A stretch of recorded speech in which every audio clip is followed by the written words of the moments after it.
Galawin Guys, punta tayo sa BeautyCon 2025 sa SMX. So ngayon ang target natin, pupunta tayo sa Get Ready With Me. Mabilis na kasi nandito lang siya malapit sa stage.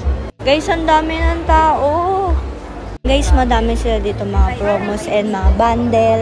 Magkakaroon kayo nito pag worth 1,999 pesos yung binili nyo. Ang ganda nito. Meron ako niyan. Yan yung mga bundles. Ayan siya guys. Guys, pwede kayo dito mag-picture tapos after ipopost tapos magkakaroon kayo ng tote bag.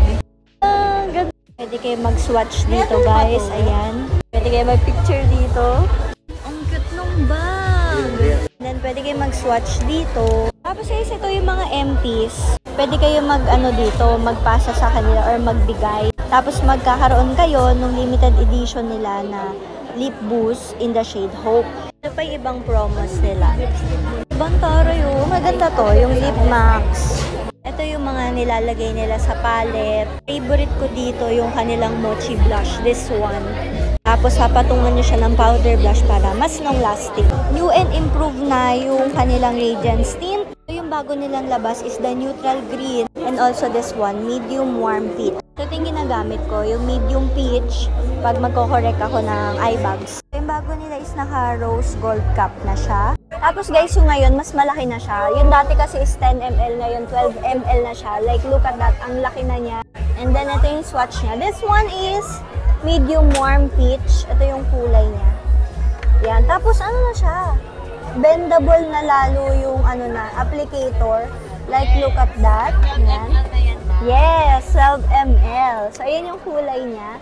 Tapos, narrower na yung stopper niya dito. So, less messy na siya. Pero huwag kayo mag-alala kasi same formula pa rin naman siya dun sa mga nagustuhan natin na radiance tint nila before. Ayan o, hindi na nga siya masyado nagiging messy. So, this one is neutral green. Ang ganda. So, this one is para for correction ng mga redness, ganyan. And ang dami yung pamimilian na kulay. Depende sa skin tone nyo yan, guys. So, ang shade ko sa kanila, pag concealer is light neutral or natural. So, yung gusto ko matry, yung SPF na BFF. Ayan. This one maganda to. Ito yung ginagamit ko ngayon na fixing spray. Ito din, guys. Alam nyo maganda to. Yung mga mini tints. Ang ganda ng palette pa lang talaga nila.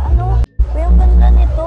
Loving Lilac. So, mag-restock tayo ng mga naubos na natin. This one, yung mga High Beam, High Shine Lip Oil. Nakatatlo na akong ubos ito. Sobrang ganda din ito. And for dry lips talaga siya. Pwede kayo mag-swatch dito. Meron silang mirror dyan. And also this one, the Lip Glaze and the Lip Max. You have to try that one also. Yung cushion tint din, guys, you can also try this one. Yung favorite shade ko, magre-restock na rin ako niyan kasi paubos na rin siya. Maganda dito is ito, Salted Caramel and Peach Blossom. Yan. Talagang gamit na gamit ko yan. Restock na din ako nito, guys. Ang ganda nito. So, ang shade na ginagamit ko dito is Vega. And ang tagal nito maubos. Parang isang taon at mahigit ako dito. Ang ganda din pala nung Kitana. So, baka ito yung next na kunin ko. Ano siya? Illuminator. And also, the mascara. Ang ganda ng mascara nito. Ito yung gamit ko today. Like, look, ayan siya. Sa mata natin. Ayan. Ang ganda niya. As in, super long lasting. Kahit mag-zumba ako, nakatayo pa rin yung lashes ko niyan. Ito pala yung difference nung malaki. Sobrang laki pala talaga niya. So, ito, kukuha ko ng ganito. Kasi meron ako nung maliit. Na-try ko kasi yung maliit. Maganda siya. Ang favorite ko dito is itong bright and pink. Nakaka-brighten talaga siya. Lalo na sa may under eyes, gano'n. So, yan. Dito siya. Ganda yan. And ito, bibili din ako nito, Powder Rush. Kasi first time ko siya matatry.